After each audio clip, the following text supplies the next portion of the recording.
Assalamualaikum warahmatullahi wabarakatuh. Alhamdulillahi rabbil alamin. Wassalatu wassalamu ala asyrafil anbiya'i wal mursalin Sayyidina wa mulana Muhammadin sallallahu alaihi wasallam. Amma ba'du. Para sahabat, para pemirsa MBCNU Raja Channel yang tetap setia menyimak kajian dari kami, sebelum kita melanjutkan bahasa, izinkan kami menyampaikan salam dan doa. Semoga para sahabat di mana saja berada senantiasa berada dalam lindungan Allah Subhanahu wa taala, diberkahi rizkinya, disehatkan dan dipanjangkan umurnya. Hadirin para sahabat, ada sebuah kisah iblis laknatullah yang memohon tobat. Ini pernah terjadi di zaman Nabiullah Musa alaihissalam. Kisah ini diceritakan oleh ulama besar kelahiran Khurasan, yaitu Imam Abu Lais As-Samarqandi, yang riwayatnya tercantum di dalam kitab Tanbihul Ghafilin. Iblis laknatullah adalah nenek moyang bangsa jin yang bernama asli Azazil. Kisah ini menarik untuk diulas karena berkaitan dengan keutamaan menahan marah. Seperti diketahui, marah datangnya dari setan, dan setan diciptakan dari api, dan api hanya bisa dipadamkan dengan air. Apabila kalian marah, demikian baginda Rasulullah bersabda, apabila kalian marah hendaklah berwudu.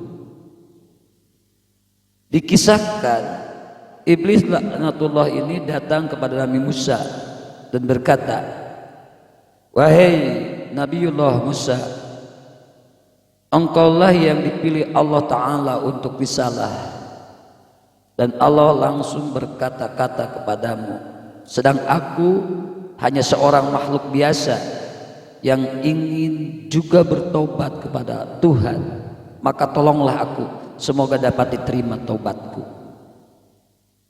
Mendengar perkataan iblis itu, Nabi Musa merasa gembira.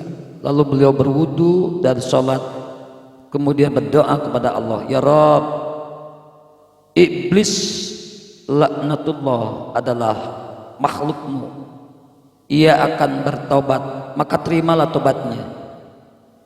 Maka turunlah wahyu kepada Nabi Musa, ya Musa, dia tidak akan pernah bertobat. Nabi Musa berkata, ya Rabb, dia minta taubat. Maka wahyu turun lagi kepada Nabi Musa, aku telah menerima permintaanmu Musa, maka suruhlah ia untuk bersujud ke kuburan Adam alaihissalam, maka aku akan menerima tobatnya. Nabi Musa sangat gembira dan menyampaikan wahyu itu kepada iblis laknatullah. Tiba-tiba iblis laknatullah marah dan sombong seraya berkata, aku tidak sujud kepadanya di masa hidupnya Adam, bagaimana mungkin aku akan sujud sesudah matinya. Lalu iblis laknatullah berkata, hai Musa, karena engkau telah menolongku kepada Tuhan, maka kini engkau berhak mendapatkan hadiah dariku. Apa hadiah yang diberikan oleh iblis kepada Nabi Musa? Hadiahnya berupa 3 pesan.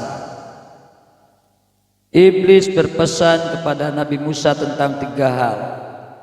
Yang pertama, ingatlah aku ketika marah, sebab aku di dalam tubuhmu mengikuti aliran darah.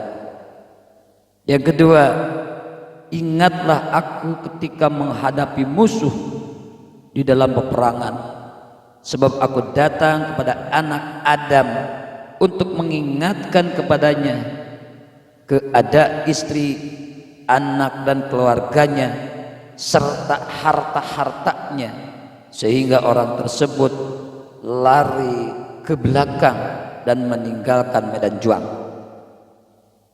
Yang ketiga, jangan duduk sendirian dengan perempuan yang bukan mahram, sebab aku menjadi utusannya padamu dan utusanku padanya.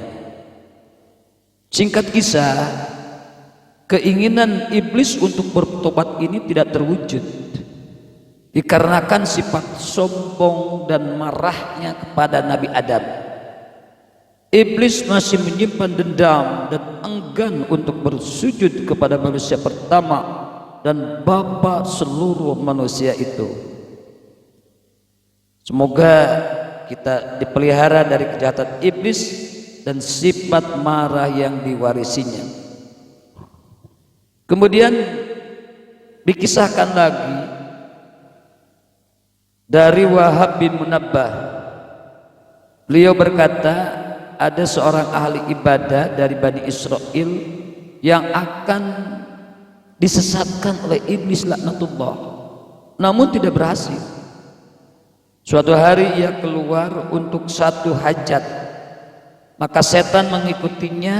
Kalau ia mendapatkan kesempatan, setan dan bala tentaranya berusaha membalas syahwat dan marahnya, tapi ternyata tidak berhasil. Maka setan pun melakukan tipu daya untuk menakut-nakutinya. Maka dibayangkan kepadanya seolah-olah akan dijatuhi batu bukit yang besar. Tetapi ahli ibadah itu selalu berzikir kepada Allah sehingga dia terhindar.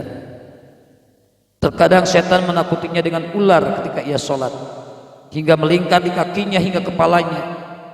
Ketika sujud, ahli ibadah itu ditakut-takuti seakan ular itu hendak menelan kepalanya. Maka ia hanya menyingkirkan dengan tangannya hingga dapat bersujud.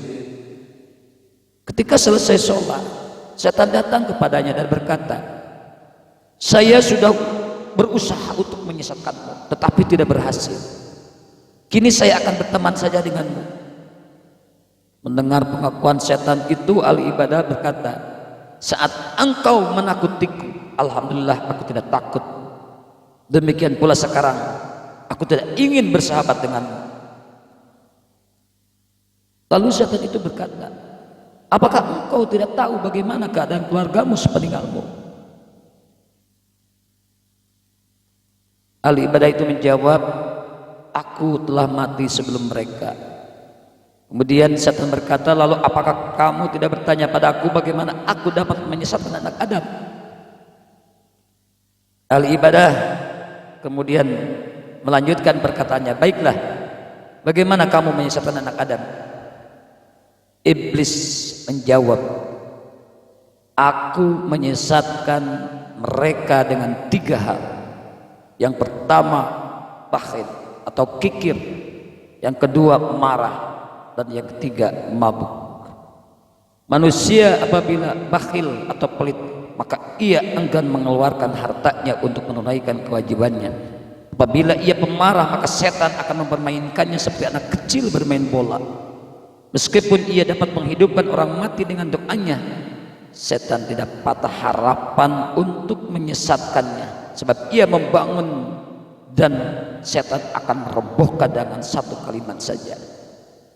Demikian pula jika seorang mabuk, maka setan akan mudah menuntunnya kepada kejahatan, sebagaimana kambing dituntun oleh seorang penggembala. Demikian secuil kisah pertobatan iblis laknatullah yang tidak terwujud akibat kemarahannya kepada Nabi Adam.